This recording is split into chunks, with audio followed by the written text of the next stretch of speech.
दुनिया का सबसे मुश्किल काम है भाड़ में जाना, क्योंकि ना तो इसका कोई प्रॉपर एड्रेस है और ना ही कोई सवारी। शादी के बाद अगर आप खुश नहीं हैं तो बुढ़ापा जल्दी आ जाता है, और अगर आप खुश हैं तो मोटापा जल्दी आ जाता है। इसीलिए सप्ताह में 2 बार अपनी पत्नी से जरूर लड़ें। Excuse me. क्या है? मुझे लगता है आप बहरी हो। किसने कहा तुमसे? अरे मुझे लगता है ना, और ये मैं प्रूव कर सकता हूँ। करो प्रूफ। I love you. क्या? नहीं आई ना सुनाई? मैं तो पहले ही कह रहा था कि बहरी हो तुम। अगर आपकी बीबी के सर में दर्द हो रहा है तो आप नोटों की गड्डी उसके माथे पे रख दीजिए, तुरंत आराम मिल जाएगा। सुनो जी, क्या मैं मोटी लग रही हूँ? अरे नहीं, तुम तो बिल्कुल गूगल की तरह लग रही हो। वो कैसे? क्योंकि तुम हर बात का जवाब खुद ही ढूंढ लेती हो।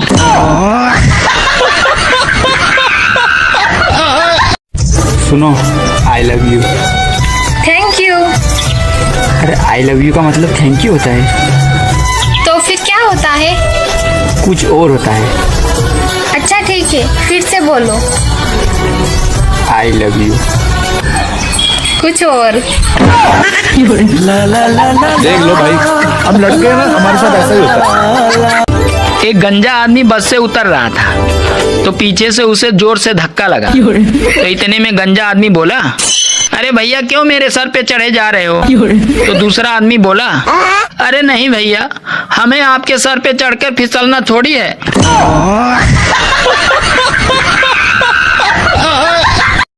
सीता से प्यार किया उसे राम कहते हैं, जो राधा से प्यार किया उसे श्याम कहते हैं, जो चुपके प्यार किया उसे आसाराम कहते हैं, और जो जबरदस्ती प्यार किया उसे राम रहीम कहते हैं, जो प्यार ही नहीं किया उसे योगी आदित्यनाथ कहते हैं, और जो प्यार करके रास्ते में छोड़ दिया उसे मोदी नरेंद्र मोदी कहते हैं। एक बाज रोज शिकारियों का खाना चुरा कर भाग जाता था। एक दिन एक लोमड़ी अपने बच्चों के साथ चलते हुए आ रही थी। लोमड़ी ने बाज से विनम्रता से कहा, मुझे रोज खाने की तलाश में जाना पड़ता है, क्या तुम मेरे इन 2 छोटे छोटे बच्चों की हिफाजत करोगे? बदले में मैं तुम्हें और तुम्हारे बच्चों को भी खाना दे दिया करूंगी। बाज बोला, ठीक है लोमड़ी बहन। लोमड़ी अपने बच्चों के साथ बहुत खुश रहती थी। एक दिन जब लोमड़ी खाने की तलाश में घर से निकली, उसके बच्चे बाहर खेल रहे थे। तभी बाज आया और लोमड़ी का एक बच्चा उठाकर ले गया। जब लोमड़ी लौटी तो उसने बाज से पूछा, मेरा एक बच्चा कहाँ गया? बाज बोला, पता नहीं, अभी थोड़ी देर पहले तो दोनों यहीं खेल रहे थे, शायद एक कहीं गुम गया होगा। लोमड़ी बहुत रोई। अगले दिन फिर जब लोमड़ी खाने की तलाश में गई तो बाज उसका दूसरा बच्चा भी उठा कर ले गया। जब लोमड़ी वापस लौटी और दूसरा बच्चा भी नहीं मिला तो वो जोर जोर से रोने लगी, और अब उसे यकीन हो गया कि उसके बच्चों को इस बाज ने खाए हैं। वो रोती हुई भगवान से बोली, मैंने तो इसको रक्षक बनाया था, लेकिन यही मेरे बच्चों का भक्षक बन गया। अब मैं तो इस बाज का चाहकर भी कुछ नहीं बिगाड़ सकती। इसके तो पंख है, ये तो उड़ जाएगा।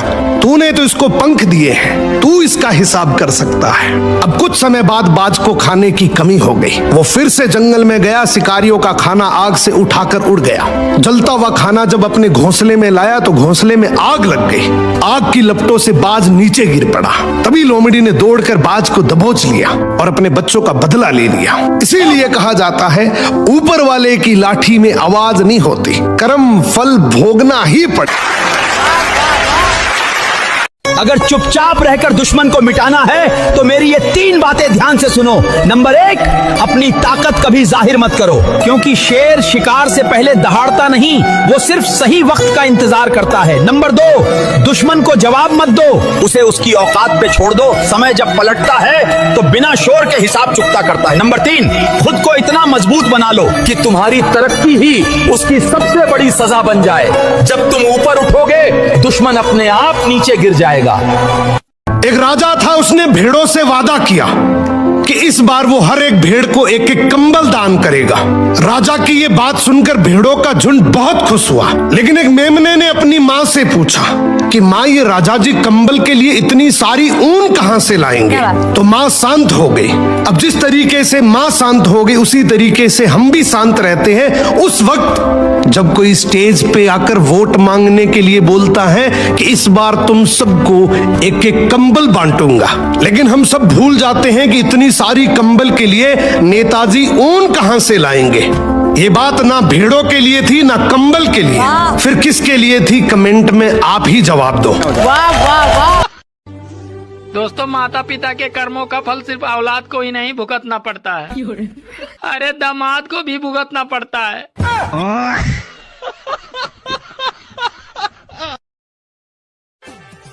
सुनो, मुझ में और पड़ोसन में क्या फर्क है? तुम में और पड़ोसन में क्या फर्क है? अरे तुम मेरी बीबी हो और वो मेरी वाईफाई है। अच्छा, अब आज से तुम्हारा नेटवर्क कट चुका है।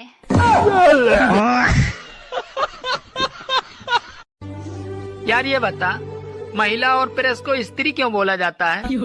महिला और प्रेस को स्त्री इसलिए बोला जाता है क्योंकि इन दोनों का काम है टेढ़े मेढ़े को सीधा करना। सुनो, मेरा वजन कम कैसे होगा? तुम अपनी गर्दन को दाएं से बाएं हिलाती रहो। किस समय? अरे जब तुम्हें कोई खाने को पूछे उस समय।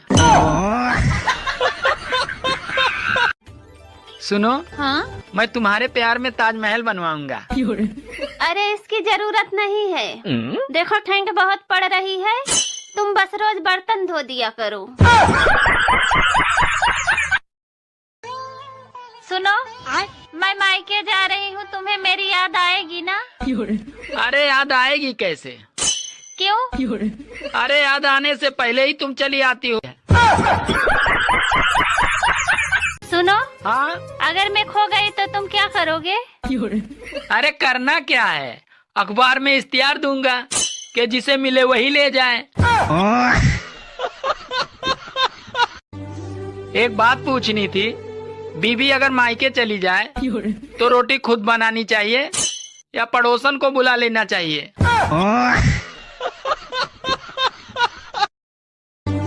फिल्मों में शादी हो जाए तो फिल्म पूरी हो जाती है और अपने यहाँ शादी हो जाए तो फिल्म शुरू होती है।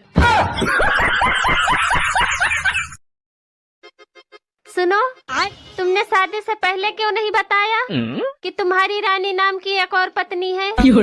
अरे मैंने बताया तो था कि तुम्हें रानी की तरह रखूंगा।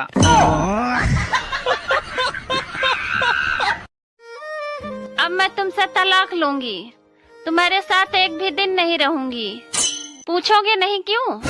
ना, मैं तुम्हारे इज्जत की कदर करता हूँ। रजाई में छुपकर मोबाइल चलाने वालों, बधाई हो, सर्दी आ रही है।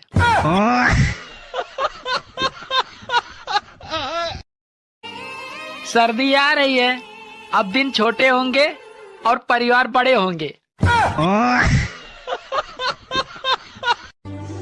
साला समय और पेट कब निकल जाता है पता ही नहीं चलता, और फिर बाद में ना पेट वापस आ पाता है और ना ही समय।